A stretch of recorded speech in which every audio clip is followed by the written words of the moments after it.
Okay guys, this is about 25 minutes later and this just smells so divine.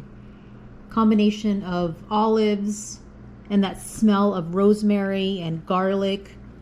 So good. And I'm just going to show you the garlic here. And you can just see how you squeeze it out onto the chicken and it's just going to be so tasty.